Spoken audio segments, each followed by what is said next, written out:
Hey everybody! Hey everybody! Welcome to the Saturday Chat. This is Dave. I'm Ashley of SugarLimeBlue. This is the part of the week where we chat about the song that we're offering for tomorrow's Sunday shoutout. You said it like every week for 4 months, and we it's might still have new people. I say. I know. We might have new people. We just want to clue you in. I don't know. I'm totally on what's going on. saying that. Yeah. I just think it's funny that it's still awkward to say. No, I'm very awkward. You've met me. I'm just normal awkward. It's my default setting is awkward. So this week, hitting a acclaimed songwriter that maybe hasn't been on your radar as much. Has not been on my radar. So that I was aware of. The original version, not the original version, but the first version we heard of it was an Aaron Neville cover of the John Hiatt song "Feels Like Rain." But it was first released by Buddy Guy, and I still haven't even heard that version. Is that true? Yeah. I did not know that. Yeah, it was the title track. I was like, what? He's a pretty acclaimed songwriter. He's had a couple hits with other artists singing them. Yes, Bonnie Raitt. It's a big one. There was a song called "Memphis in the Meantime," which was and there was also another one.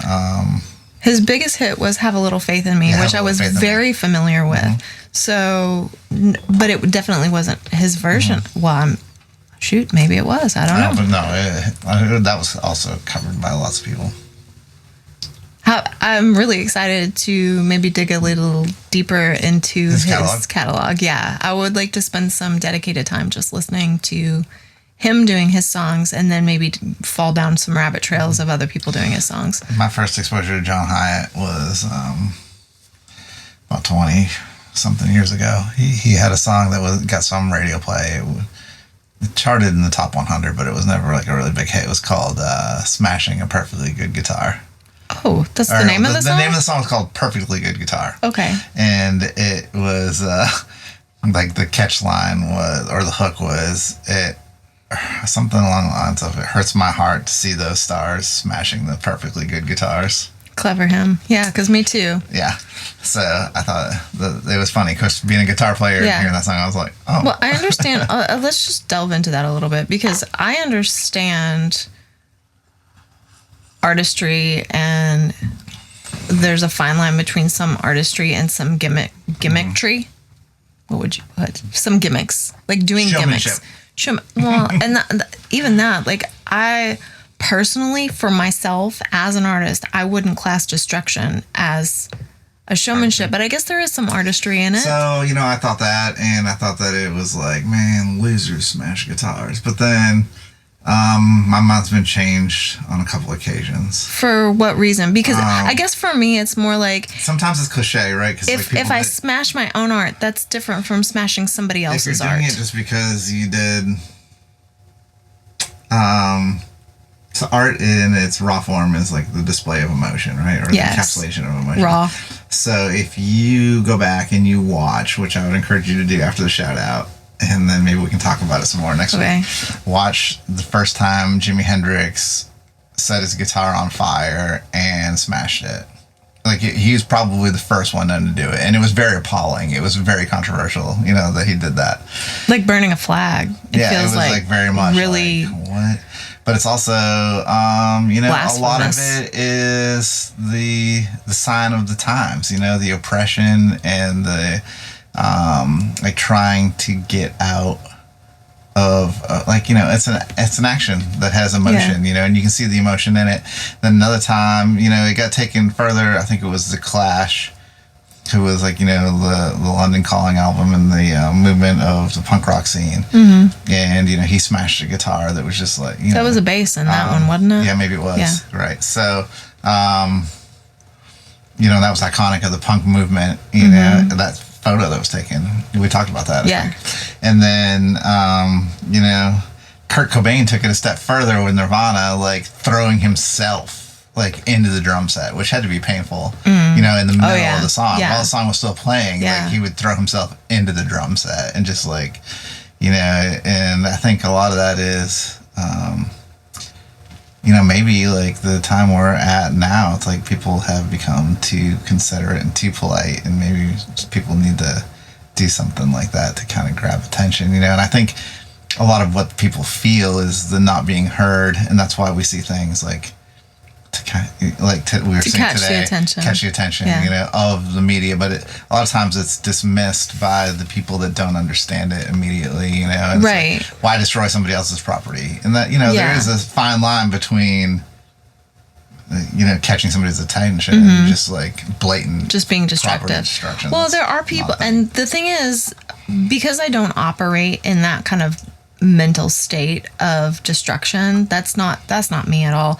It takes me, I'm one of those people where it takes longer for me to have an understanding for what folks are trying to say with destruction.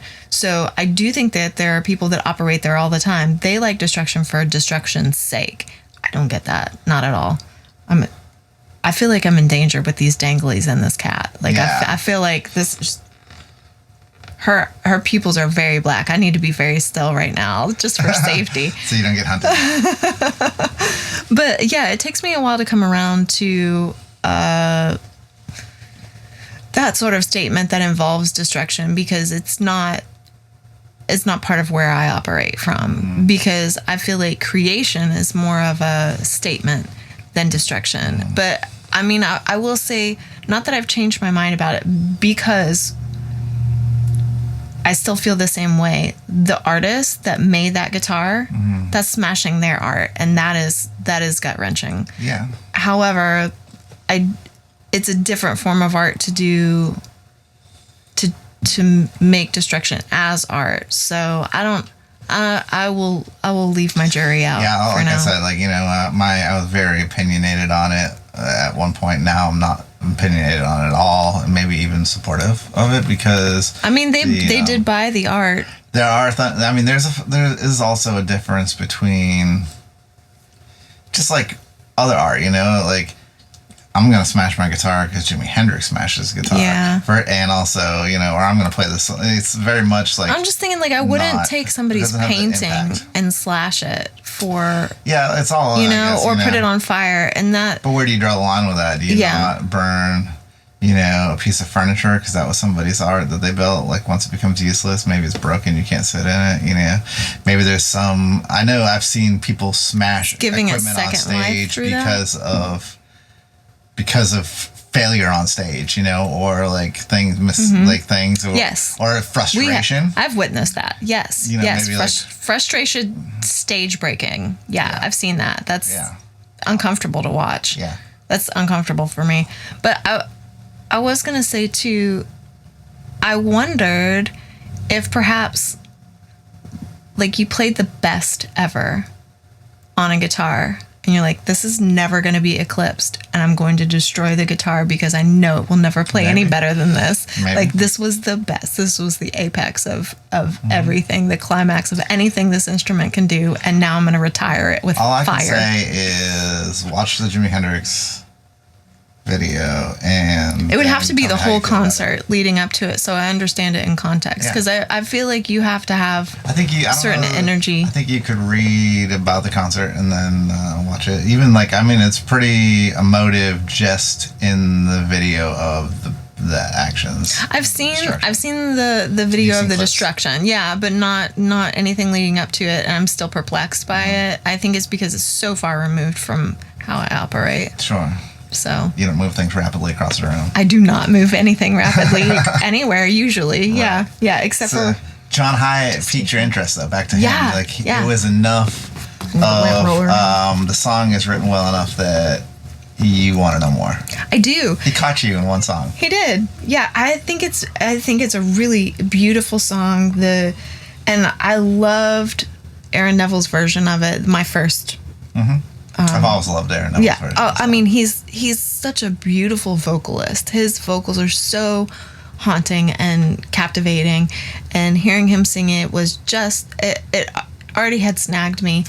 And so then I started delving into other, as one does, going down the rabbit hole of who's done it, and I was like, well, let's hear the original artist. And Aaron Neville actually kept very close to John Hiatt's version, which I felt, usually when I hear a cover that's so close to the original, for me personally, like, I want to, you just copying, but because his vocal style is so different, just because he kept close, it was still so different that I enjoyed both versions quite a bit. I've heard the same thing about Aaron Neville that I've heard about you a lot. Which is so it's the same. It's the same surprise. It's I didn't expect the vocal to match the person. Oh, people we do say get that very often that I didn't expect that voice to come from that person. Like when you start singing, and a lot of times I've also heard that very much about Aaron Neville. Like, I did not expect that voice to come from that person. I've often wondered too, is that bad? Because I know that my speaking voice doesn't sound very similar to my singing voice, and I've heard conflicting, I guess, information about your singing voice should sound a lot like your speaking voice, and I don't know how to even make that happen. Like, I don't think that it's just natural for me. But I think a lot of times for people is that when you sing, you have a big voice, and you're a smaller person. Not meaning loud. I do not have a voluminous voice. No, but it has a big, full voice. It sounds loud, like when it comes through the speakers. The speakers, when it's amplified. It's commanding. It commands, and it has confidence and power behind it, and I think that that's very surprising because you're a smaller person, and then I think even though Aaron Neville, like I've heard the same thing about him, is completely the opposite. It's like he is like a big guy. Like he's a burly man. He's like big. He kind of looks rough. Like kind of got like this biker. And he's got this vibe very sweet. And he has a sweet, soft. Like you'd imagine it to be really soft and just like a beautiful falsetto. So beautiful. It's so smooth. Yes. It's like his vocal style is smooth as butter. Yes. Lovely. Couldn't be any smoother. So on that, like as we wrap up today, the smoothest vocal sound you can imagine. Who is it? Who has the smoothest vocal you can imagine? Oh, you put me on the spot. You tell me because you've obviously been thinking about it. I have not been thinking about it. Oh, man. I would say, besides Aaron Neville, because he would probably be one of my first and top picks, I would have to say, because this is tough for me, because usually I prefer the kind of growly voices. Grittier. Or grittier, or kind of like more, I guess like you say soulful or used vocal. I would say that somebody like, these are funny because they're going to be older, but like Karen Carpenter. Yes. Or even like Judy Garland. Okay. Had like a very smooth vocal. Yeah. Okay, I'm going to say Sarah McLachlan. Sarah McLachlan has a beautiful voice. Yeah, very smooth. Smooth. I agree with you. I think Patsy Cline has a really smooth delivery of her vocals as well. She does, but she has a little bit of something. She can have a grit she has sometimes. A little bit of something. It's like a little edge. Roundness. She got a little edge in there. So, what about? I mean, you said Aaron Neville. Aside from Aaron Neville, are there any other male vocalists that are really smooth? I think about it like maybe like a Josh Groban or a Michael Bolton, but Michael Bolton even has a little bit of. Oh wow! Okay. Somebody that maybe like a smooth vocal to me would be like, and not necessarily. It's different for men because like it's hard to get that crystalline, like the Bee Gees. Like they have the Bee Gees. Some of those guys have all of the Bee Gees. And yes. Also, who was I thinking of just before I said the Bee Gees? I don't know. You tell us. Yeah, who's got the smoothest vocal? Smoothest vocals. Both. Let's hit all the genders there. Yeah.